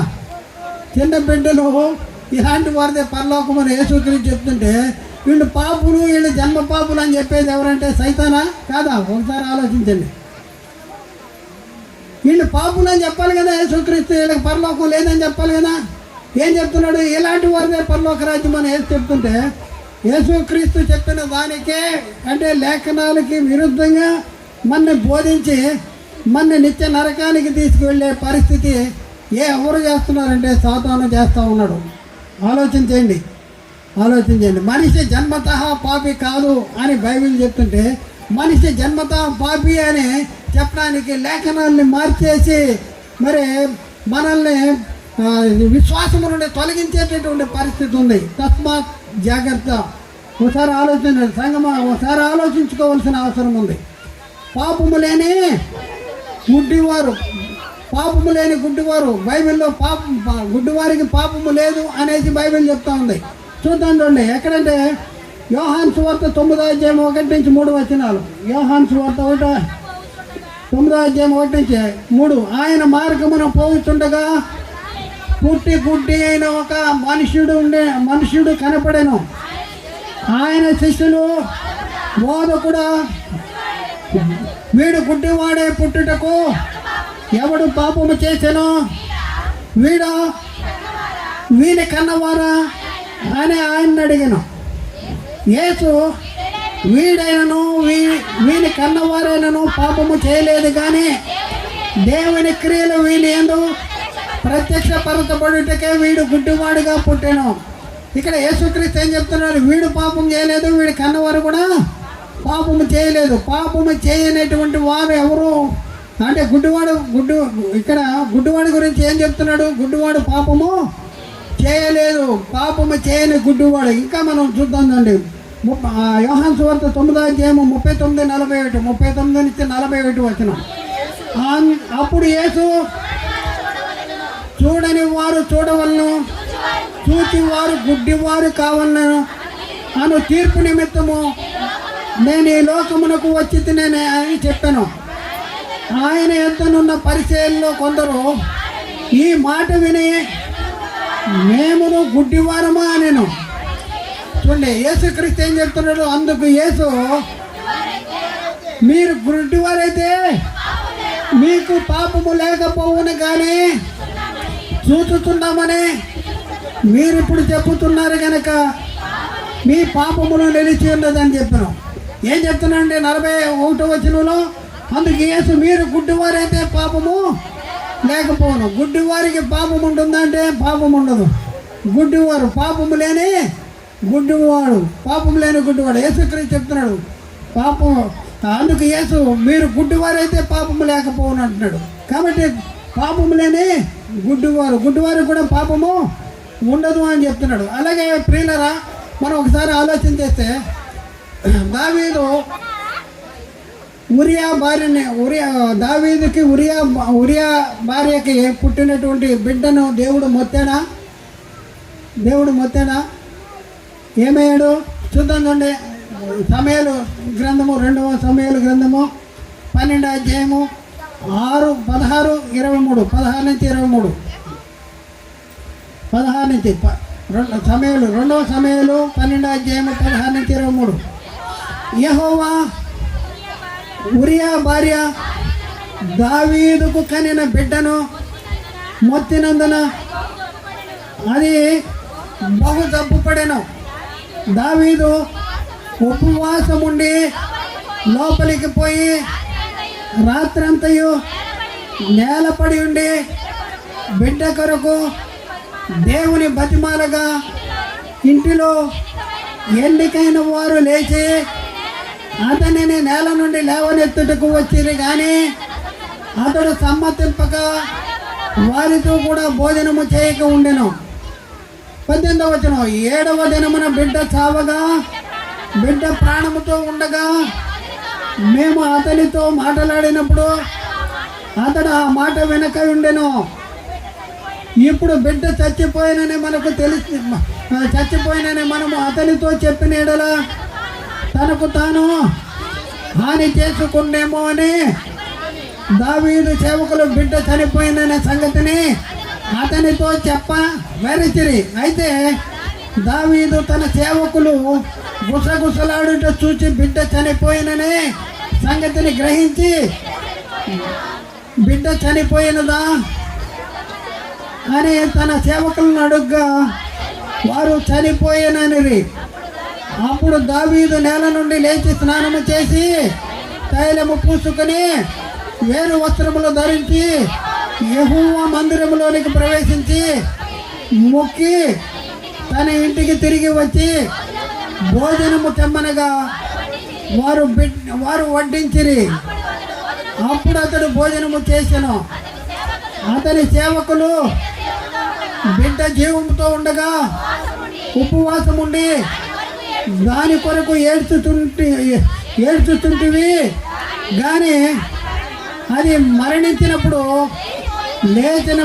లేచి భోజనము చేసేటివి, నీవిలాగూ చేయుట ఏమని దావీదును అడుగ్గా దావీదు అంటున్నాడు, బిడ్డ ప్రాణముతో ఉన్నప్పుడు దేవుడు నా యందు కనికరించి వానిని బ్రతికించునేమో అని నేను ఉపవాసం ఉండి ఏడ్చుతుంటిని. ఇప్పుడు చనిపోయిన గనక నేనెందుకు ఉపవాసం ఉండవలను? వానిని తిరిగి రప్పించగలనా? ఏమంటున్నాడండి? నేను వాని ఎద్దుకు పోవుదును కానీ వాడు నా ఎద్దుకు రాడని వారితో చెప్పను. అంటే దావీదు బిడ్డ చనిపోయి ఎక్కడికి వెళ్తుంది? నరకానికి వెళ్తుందా? పరదేశికి వెళ్ళి యేసుక్రీస్తు 2వసారి వచ్చినప్పుడు పరలోకం వెళ్ళే పరిస్థితి. అయితే బిడ్డ ఇక్కడ దావీదు ఎక్కడికి వెళ్ళాడు? దావీదు గురించి, దావీదు ఎక్కడికి వెళ్ళి ఉంటాడు చనిపోయి? దావీదు ఏమంటాడు? నేను వాని ఎద్దుకు పోవుదును కానీ వాడు నా ఎద్దుకు రాడు అంటాడు. అంటే దావీదు చనిపోయి ఎక్కడికి వెళ్ళి ఉంటాడు? దావీదు జీవించిన కాలంలో దేవుని ఇష్టానుసారంగా జీవించాడా? దేవునికి అవిధేయతగా జీవించాడా? అంటే అతడు దేవుని ఇష్టానుసారమైన మనుషుడు అనేసి అపోస్తుల కార్యము 12వ అధ్యాయం 22వ వచనంలో అక్కడ చాలా స్పష్టంగా రాయబడింది. 12వ అధ్యాయం 22వ వచనంలో దావీదు దేవుని ఇష్టానుసారమైన మనుషుడు అనేసి అక్కడ రాయబడింది. అలాగే అపోస్తుల కార్యము 13వ అధ్యాయము 36, 37 వచనంలో దావీదు దేవుని సంకల్పమును చొప్పున తన తరము వారికి సేవ చేసి నిద్రించి తన పితరుల ఎద్దుకు చేర్చబడి కుళ్ళిపోయానంటాడు. దావీదు చనిపోయి ఎక్కడికి వెళ్ళాడు? పితరుల దగ్గరికి వెళ్ళాడు. పితరులు ఎక్కడ ఉన్నారు? పరదేశంలో ఉన్నారు. దావీదు బిడ్డను గురించి ఏమన్నాడు? చెప్పండి. బిడ్డ నేను వాని ఎద్దుకు పోవుదును కానీ వాడు నా ఎద్దుకు రాడని చెప్పారు. నేను వాని ఎద్దుకు వెళ్తాను. దావీదు చనిపోయి ఎక్కడికి వెళ్ళాడు? పితరుల దగ్గరికి వెళ్ళాడు. అంటే దావీదు బిడ్డ చనిపోయి ఎక్కడికి వెళ్ళి ఉంటాడు? పితరుల దగ్గరికి వెళ్ళాడు. మనిషి జన్మతా పాపి అయితే దావీదు బిడ్డ ఎక్కడికి వెళ్ళాలి? నరకానికి వెళ్ళాలి. ఒకసారి ఆలోచించండి. అంటే మనిషి జన్మతా పాప. ఒకసారి ఆలోచించండి. మనిషి జన్మతా పరిశుద్ధ వివాహం ద్వారా జతపరచబడిన దంపతుల దాంపత్య జీవితం ద్వారా పుట్టిన పిల్లలు పాపులుగా పుడుతున్నారు. వాళ్ళు పాపులు, వాళ్ళ జన్మ పాపులు అని ఎవరు చెప్తారు? చెప్పేవాళ్ళు ఎవరు? ఒకసారి ఆలోచించండి. ఎవరు చెప్తారో చెప్పండి. దైవ సేవకులు చెప్తారా? దైవ సేవకులు చెప్తారా? చెప్పాలి మీరు. ఎన్ని రకాలుగా మనం పరిశీలన చేస్తే పరిశుద్ధ వివాహం అనేది దేవుని సంకల్పము, దేవుని చేత ఏర్పాటు చేయబడింది. అది పరిశుద్ధ వివాహం అన్ని విషయాల్లో కూడా ఘనమైనది. వివాహము దేవుని సంకల్పములో నెరవేర్చడంలో ఒక భాగము అనేది బైబిల్ చెప్తుంది. చిన్నపిల్లలు ఎలాంటి వారిదే పరలోక రాజ్యము అంటాడు. ఎలాంటి వారిదే పరలోక రాజ్యం? చిన్నపిల్లలు నా దగ్గర రానియండి అని యేసుక్రీస్తు చెప్తుంటే, పిల్లలు జన్మ పాపులు లేకపోతే మనిషి జన్మతః పాపి అని సాతాను మనల్ని మభ్య పెడుతున్నాడు. ప్రియులారా, ఒకసారి ఆలోచించండి. ఎలాంటి పరిస్థితుల్లో ఉన్నాం మనం? మనిషి జన్మతః పాప అంటే మనిషి జన్మతః పాపి కాదు. పుట్టిన పిల్లవాడు పాపి కాదు. పుట్టిన పిల్లవాడు ఆత్మ పాపము స్వభావము కలిగినది కాదు. ఆత్మలో పాప స్వభావం ఉండదు. ధరింపజేసిన శరీరంలోనే పాప స్వభావం ఉంటుంది. అయితే ఈ ఆత్మకి ఎప్పుడు పాపం ఆరోపించబడింది అంటే, ఈ ఆత్మకి ఇవ్వబడిన ఈ శరీరం ఏదైతే ఉందో, ఈ శరీరము పాపము చేస్తే ఈ ఆత్మకి పాపం ఆరోపించబడుద్ది. అందుకనే ఏం చేయమంటారు? ఆత్మ చేత శరీర క్రియల్ని చంపాలి. ఆత్మ చేత శరీర క్రియలను చంపాలి. కాబట్టి ప్రియులారా, ఏం చేయాలి మనం? ఒకసారి పౌలు ఏమన్నా అందరికీ ప్రకటించిన తర్వాత నేనే భ్రష్టుని అయిపోతానేమో, నా శరీరాన్ని నలగొట్టుకుని దాన్ని లోపరుచుకొనుతున్నాను అంటారు. నలగొట్టుకుంటున్నాను అన్నాడు. మరి మనం ఏం చేయాలి చెప్పండి? బాగా దానికి మేము చూడంగానే ఏముంటుంది? అది కూడా పెడితే బాగుండు, అది పెడతాను లేదు, ఇది పెడితే బాగుండు, ఇది తింటే బాగుండు. మనం ఏది తినాలి. కడిపే దేవుడు అయిపోయాడు వీడికి. శరీర కోరికలు, శరీరం ఏం చేస్తుంది? మీలో యుద్ధాలు, పోరాటాలు దేని వల్ల కలుగుతున్నవి? మీరు ఆశించుతున్నారు కానీ మీరు పొందలేకపోతున్నారు. మీ అవయముల్లో పోరాడు మీ భోగేత్తల నుండే కదా అంటాడు. అవయవంలో పోరాడు భోగేత్తలు. మేలనేది చేయవాలని నా కోరిక కలుగుతున్నది, ఆత్మ కోరిక కలుగుతుందంట మేలేంది, కానీ దాన్ని చేయట కలగట్లేదు అంటాడు. ఎందుకు కలగట్లేదంటే, నా యందు అనగా నా శరీరం ముందు నివసించు పాపమే కానీ దానిని చేయనిది నేను కాను అంటాడు. కాబట్టి ఏం చేయాలి? క్రీస్తు యేసు సంబంధుల శరీరము దాని ఇత్తులు దురాశలకి సిలువ వేయాలి. లోకానికి నాకు లోకము సిలువ వేయబడి ఉన్నాము అనాలి. కాబట్టి శరీరము కోరికల్ని మనం ఏం చేయాలి చెప్పండి? తీర్చేసేయాలా? చంపాలా? ఒకసారి ఆలోచించండి. నీ శరీరం ఎంతకాలం ఉంటుంది? 70 సంవత్సరములు, అధిక బలమున్న 80 సంవత్సరాలు. అది కూడా ఆయాసమే, ప్రయాసమే, దుఃఖము, ప్రయాసమే. మరి ఆత్మ ఎంతకాలం ఉంటుంది? ఆత్మ ఎక్కడి నుంచి వచ్చింది? శరీరం గురించి చెప్తే నువ్వు మన్ను కనుక మన్ను అయిపోతావు అంటున్నాడు. మరి ఆత్మ ఎక్కడి నుంచి వచ్చింది? దేవునిలో దేవుడే ఉండగా దేవుడి నుండి విడిపోయింది. దేవుడు ఎంతకాలం ఉంటాడు? దేవునికి ఎన్ని సంవత్సరాలు? దేవునికి మితి లేని సంవత్సరాలు. ఆయన సంవత్సరములకు మితి లేదు. యుగాలు జీవిస్తాడు దేవుడు. దేవుడి నుండి విడిపోయిన ఆత్మ కూడా యుగాలు జీవిస్తుంది. మరణము లేని, ముగింపు లేని, నాశనము లేని, అంతము లేనటువంటిది నీవైన ఆత్మ. ఈ ఆత్మ ఎంత గొప్పది ఒకసారి ఆలోచించండి. ఈ ఆత్మ ఎంత గొప్పదో. ఈ ఆత్మ ఎక్కడికి వెళ్ళాలి? పరలోకం వెళ్ళాలి. నువ్వెట్టో పరలోకం వెళ్తావు, నేను చూస్తా ఉంటుంది ఈ శరీరం. ఒకసారి ఆలోచించండి. నేను బతికున్నంతకాలం నేను వాడుకుంటాను. నేను బతికున్నంతకాలం, నువ్వు నాలో ఉన్నంతకాలం నేను వాడుకుంటాను అంటాడు. చివరాఖరికి నడవలేక, కళ్ళు చూడలేక, తినలేక, పళ్ళు ఊడిపోయి అలాంటి పరిస్థితుల్లో శరీరం ఏంటది? నా దగ్గర ఎందుకు రా పో అని ఒక తల్లు అంటుంది. ఆత్మ బయటికి పోతుంది. ఒకసారి ఆలోచించుకోండి.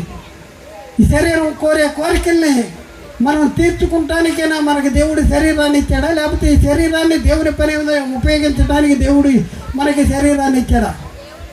ఎవరి కోసం బతుకుతున్నావు నువ్వు? ఎవరి కోసం బతుకున్నావు? గుండె మీద చేసుకుని నీ జీవిత కాలంలో దేవుని కోసం ఎంత సమయాన్ని ఖర్చు పెట్టావు, ఎంత డబ్బులు ఖర్చు పెట్టావు, శరీరం కోసం ఎంత డబ్బులు ఖర్చు పెట్టావు ఒకసారి ఆలోచించు. గుంటలోకి వెళ్ళిపోయే శరీరం కోసం ఎంత డబ్బులు ఖర్చు పెట్టావు? ఏం చేస్తున్నావు? మనకు అర్థమవుతుందా? అసలు మనకు అర్థం కావట్లేదు. ఎందుకంటే మనిషి జన్మతో పాపం, నేను పాపనే కదా అనేసి అనుకుంటున్నాడు. నువ్వు పాపవి కాదు, నువ్వేనే ఆత్మ మామూలుది కాదు. లోకమంతా సంపాదించుకొని ప్రాణము పోగొట్టుకుంటే ఏమి లాభము అంటున్నాడు. ఈ లోకం అంతా కూడా తరాజులో తక్కెట్లో ఒక పక్కన పెడితే, నీ ఆత్మ ఒక పక్కన పెడితే ఆత్మ విలువే ఎక్కువ. లోకం అంతటి కంటే కూడా నీ ఆత్మ విలువ ఎక్కువ. అంత మహిమ కలిగినటువంటి వాడు నువ్వు. ప్రతి ఒక్కరు కూడా ఆత్మలు కానీ మీరు అంత మహిమ కలిగిన వారు. మరి అలాంటి మహిమను మీరు నిలుపుకుంటారో దాన్ని పోగొట్టుకుంటారో అది మీ చేతిలోనే ఉంది. కాబట్టి మనిషి జన్మతః పాపి కాదు. మీరు మహోన్నతమైనటువంటి ఆ దేవుని కుమారులు, దేవుని వారసులు, దేవుని ఇంటి వారు, దేవుని కుటుంబ సభ్యులు. మీ పౌరస్థితి ఎక్కడుంది? పరలోకములో ఉంది. ఎవరి పౌరస్థితి? శరీరం పౌరస్థితి, ఆత్మ పౌరస్థితి. ఆత్మ పౌరస్థితి. ఇంత గొప్ప ఆత్మ కలిగిన వారులైనటువంటి మీరు ఈ శరీరాన్ని అదుపు చేసుకుంటారా, అదుపు చేసుకోరా, అది మీ చేతిలోనే ఉంది. కాబట్టి ఆలోచన చేయండి, అర్థం చేసుకోండి, సత్యాన్ని గ్రహించండి. మనిషి జన్మతా పాపి కాదు. సాతాను అనేక అనుకూల బోధకుల చేత మనిషి పాపి అని బోధిస్తూ మనల్ని దేవుని నుండి దూరము చేసి నిత్య నరకానికి తీసుకువెళ్ళటానికి ప్రయత్నం చేసేటటువంటి పరిస్థితి క్రైస్తవ సమాజంలో జరుగుతుంది. ఎవడని చూడు, బోధకుడు చూడు, మనిషి జన్మతా పాపి పాపి పాపి పాపి అంటాడు. మనిషి జన్మతా పాపి కాదు. ఆలోచించండి, అర్థం చేసుకోండి, సత్యాన్ని గ్రహించండి.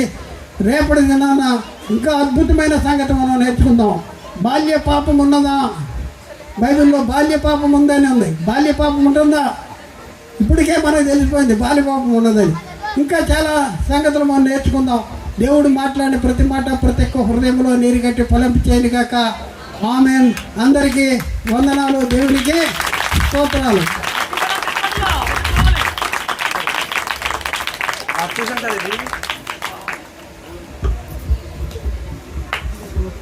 సత్యములతో